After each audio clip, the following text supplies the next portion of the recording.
Hi everyone and welcome, this is the Apostate Prophet. Tomorrow, February 1st, is World Hijab Day 2019. World Hijab Day sounds a bit odd, and it is. It's basically a day where many Muslim people push Western women to experience the hijab, to put it on in solidarity, and to see how it feels. What you don't notice when you first look at it is that it is also supported by fundamentalist Muslim sources that want to make the West more familiar with the hijab, an obligatory veiling for women in Islam. The hijab is, as explained, obligatory in Islam. It's not a choice. Islam is very clear on that. The Islamic scholarly consensus is very, very clear on that, and has been for 1,400 years. When some people come out today and say, I wear the hijab because I want to wear it, because I find it so beautiful, so empowering, that gives a very, very wrong implication, a very wrong image. In many Muslim countries, in Muslim societies, even in non-Muslim countries, many women, girls from very young ages, children, are basically socially forced or forced by their parents to wear the hijab. And once they take it off, if they dare to take it off, they will be threatened, disowned, expelled, tortured, killed. In countries like Saudi Arabia and Iran, you can be severely punished for not observing the hijab. There is nothing empowering, nothing free, nothing beautiful about the hijab.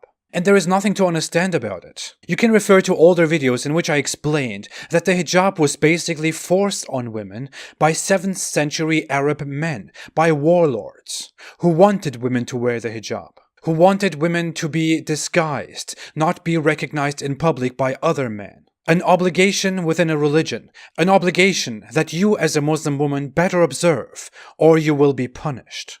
By society, by the law, or by your religious authority.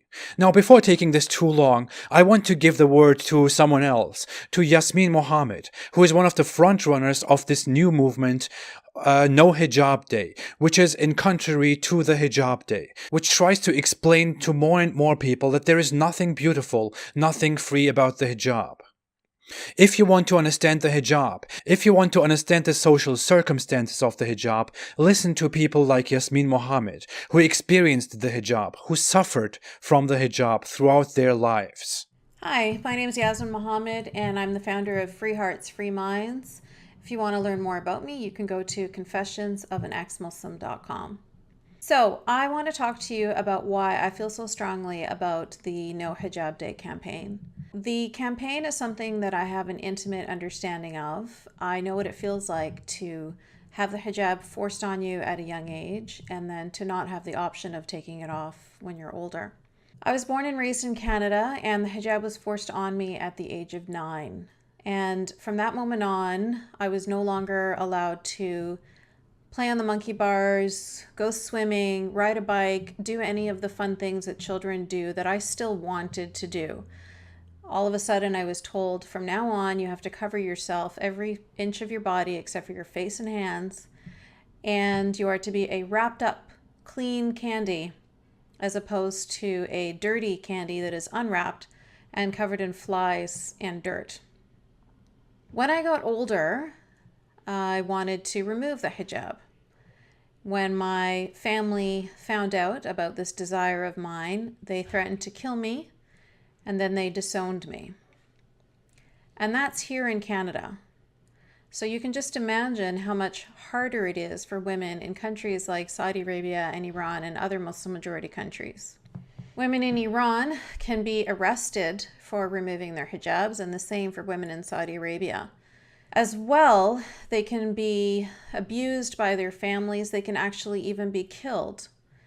Not just in Muslim majority countries either. In my country here of Canada, a young girl named Aqsa Parvez was 16 years old, and she was strangled to death by her father because she refused to wear the hijab.